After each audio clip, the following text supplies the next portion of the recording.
Caríssimos, sejam bem-vindos a mais uma aula desse tema fascinante que são as ações tributárias.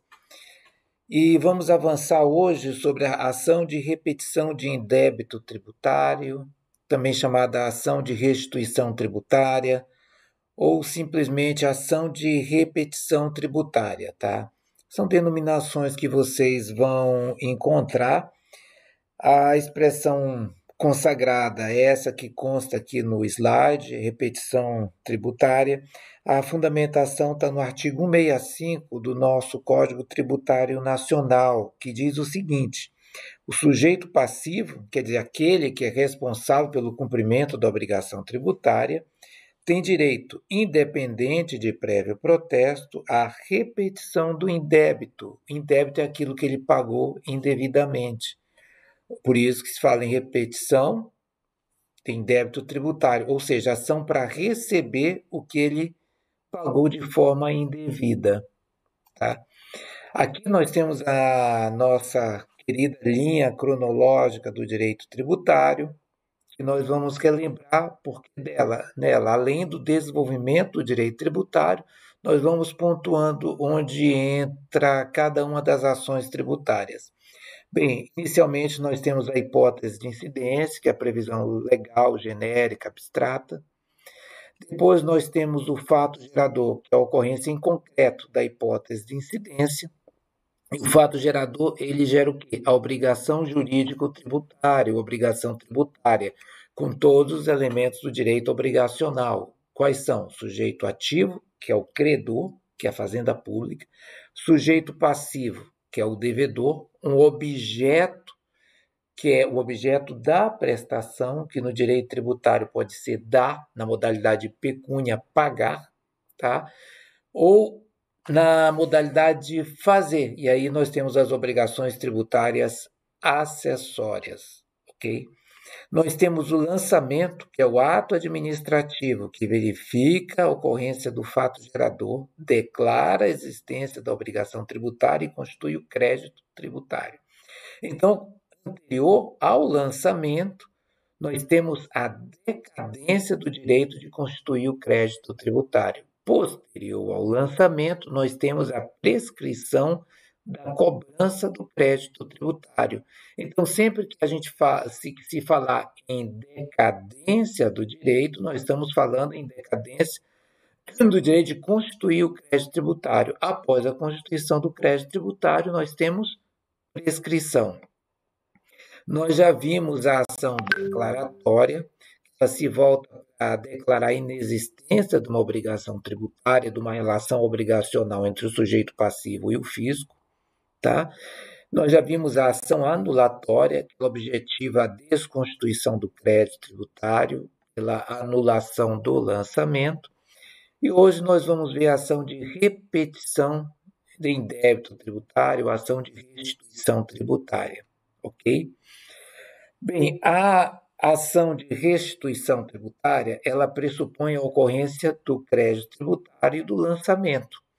E nós temos três espécies de lançamento. Nós temos o lançamento direto ou de ofício, nós temos o lançamento por declaração e, por fim, nós temos o lançamento por homologação.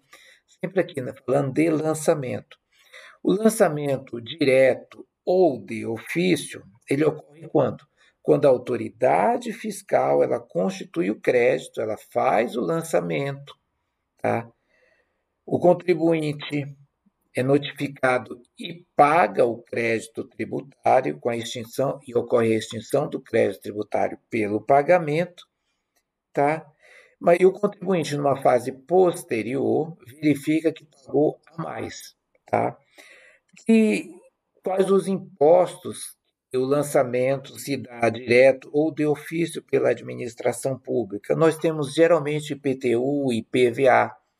Tá? Então, por exemplo, a administração pública constituiu o crédito tributário e notificou o sujeito passivo para efetuar o pagamento, IPTU e IPVA, por exemplo.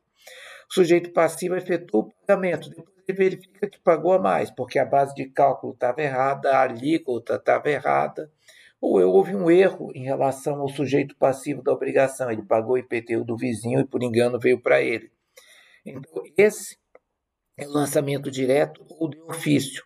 Tá? Então, sempre que a gente falar em repetição, vai ter um lançamento e o crédito tributário constituído. Tá? Outra modalidade que nós temos é o lançamento por declaração. Embora muitas vezes a gente pense no imposto de renda, o imposto de renda é o lançamento por homologação, que a gente vai ver daqui a pouco. O lançamento por declaração, o contribuinte presta informação ao fisco. Por exemplo, está ligado muito a impostos de comércio exterior, declaração. Eu estou vindo de uma viagem, eu declaro que uma viagem internacional, declaro que eu comprei um iPhone, por exemplo, mas eu me confundo do preço, eu coloco um preço maior do que o seria. Então, o contribuinte, no lançamento por declaração, ele declara a existência do fato gerador e da obrigação tributária, tá? A autoridade fiscal verifica e constitui o crédito, aí emite uma guia e o contribuinte paga. Então, ele declara, a autoridade fiscal verifica essa declaração, constitui o crédito e o sujeito paga, gerando a extinção do crédito tributário. Tá? Posteriormente, ele verifica que declarou a maior, o bem valia mais do que era devido. Isso ocorre na importação, exportação e normalmente no ITR também, tá? Então, ele tem o direito a pedir a restituição, a repetição do valor que pagou a mais.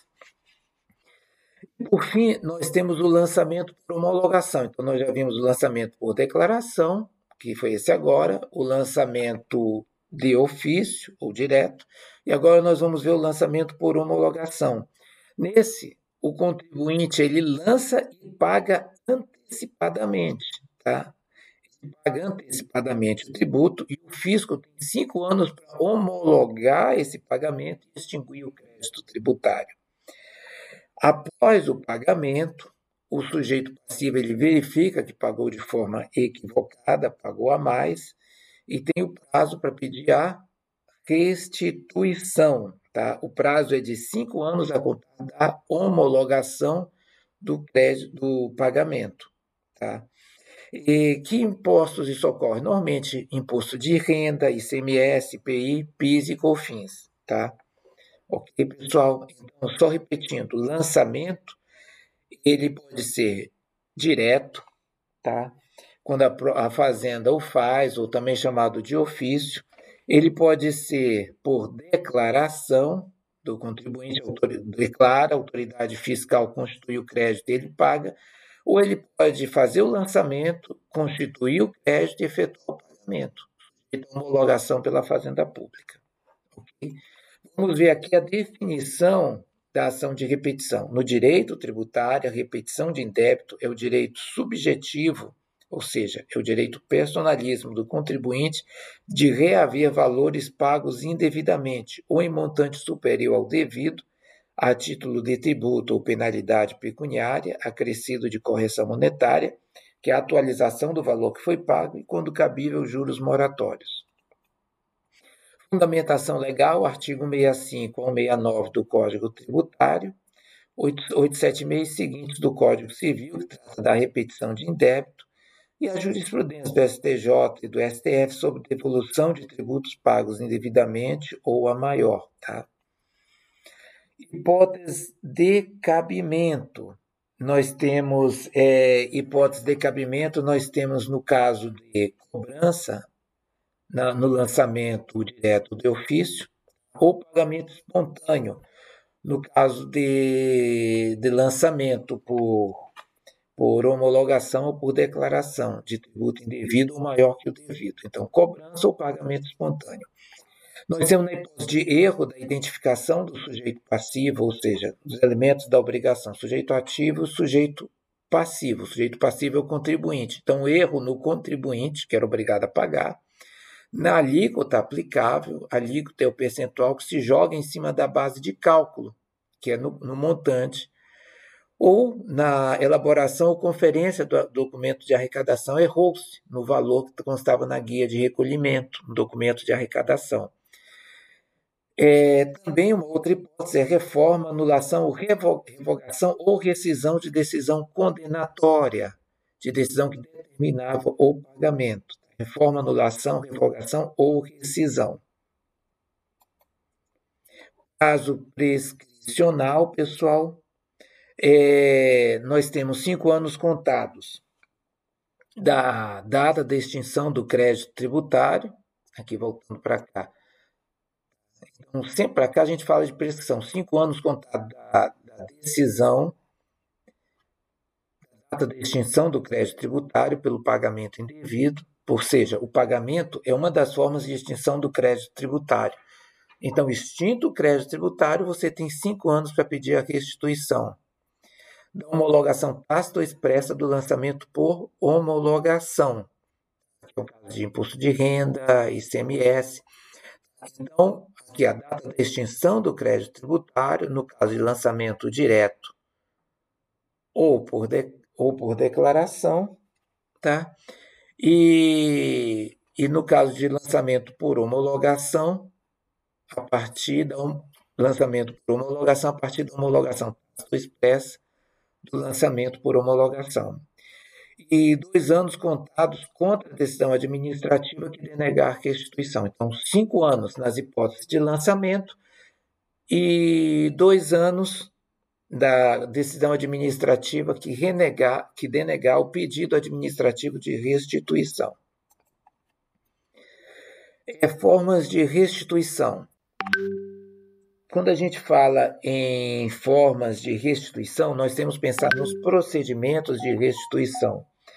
Nós temos o procedimento de restituição administrativa, tá? A pessoa requer, a autoridade administrativa reconhece o pagamento indevido, reconhece o crédito do contribuinte e determina a devolução por ordem de pagamento ou compensação, tá?